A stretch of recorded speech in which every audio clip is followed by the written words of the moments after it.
So here we are, Goals TV, and I have the incredible opportunity to be here with the owners of Shoreline Harley Davidson. I would love for you, beautiful people, to introduce yourselves and your business and tell our audience about some of your business goals. We are the Murrays, Asa and Sandra Murray, and prior to becoming owners of two Harley dealerships, Asa was one of the first Black executives after the riots in Detroit, Michigan, where we're from, that was selected to go into corporate America. So he worked that job for many years. I moved up from junior high to high school to the college level as a teacher and a facilitator for the MCATs, the SATs, and so forth at Cheney University here in Pennsylvania. So after many years of working for other people, we have a saying that we wanted to be the captains of our own ship. And that was because when Asa pledged Kappa, that was their comb that they used to go over. We're going to be the captain of our own ship.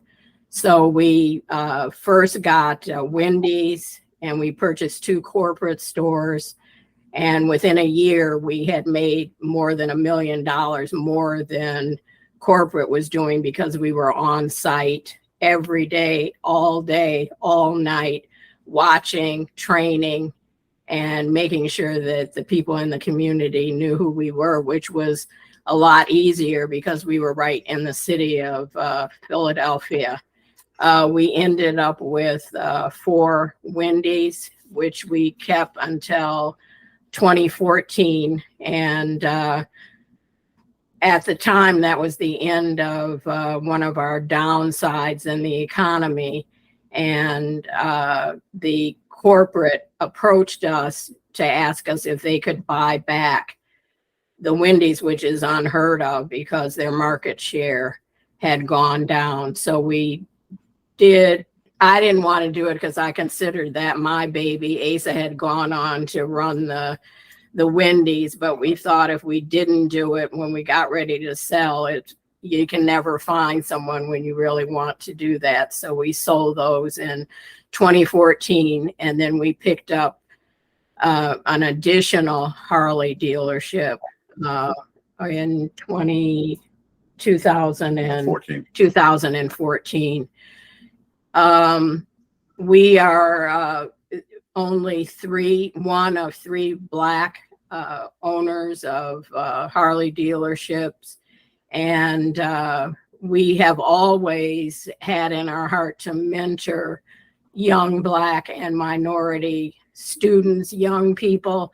So when they come into our store, we're in an environment where we can talk to young people. We always like to share with them. Yes, it has not been easy. When you get kicked in the gut, take that built up resistance against whoever has done that to you and use that to form positive goals so that you can show people that you are not what they expected at all, that you have the wherewithal, and you know that education is important. If you're not going to college, you need some type of a trade.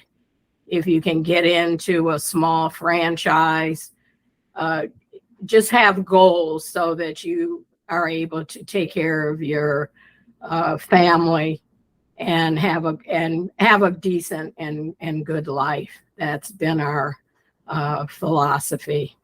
Okay, not much more I can add to that, other than the fact that we both grew up in Detroit, and I came out of school as a social worker, but did that for a few years. And I met one of my coworkers one time, and I was complaining about some things at the time as a young man.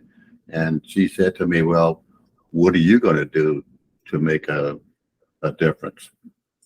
And it sort of set the stage that, well, I mean, I guess maybe she had a point there. So anyway, I went on to work for the Detroit Urban League for a few years, and I got some good experience there, met some interesting people. I was mentored by Francis Corniquet, who was executive director for a lot of years. And he gave me some opportunities, and I started meeting people.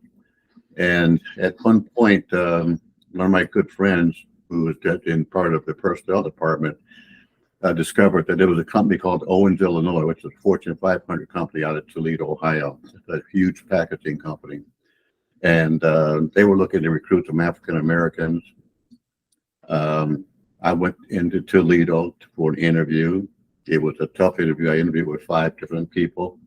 And at the time, I didn't realize it, but they had no African Americans in any position of any authority there or any professional level person. So, make a long story short, they hired me. And the introduction concept was that I had to work out of home and cover 3 states. It was Michigan, Indiana, Ohio. They gave me a car. At that time, we would call it detailing. You would go to pharmacies. At the time, pharmacies were all independently owned.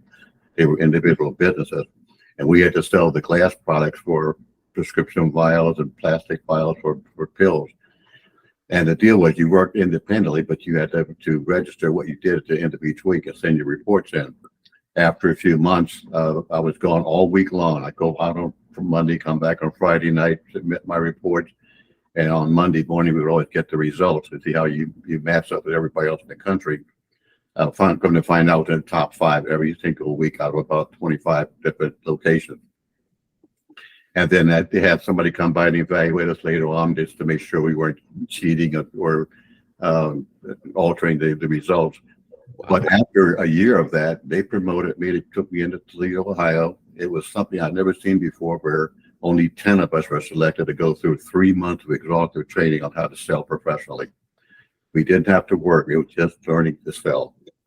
After 3 months of traveling around to all of the different company locations. And Asa was the only Black person. No, that's true.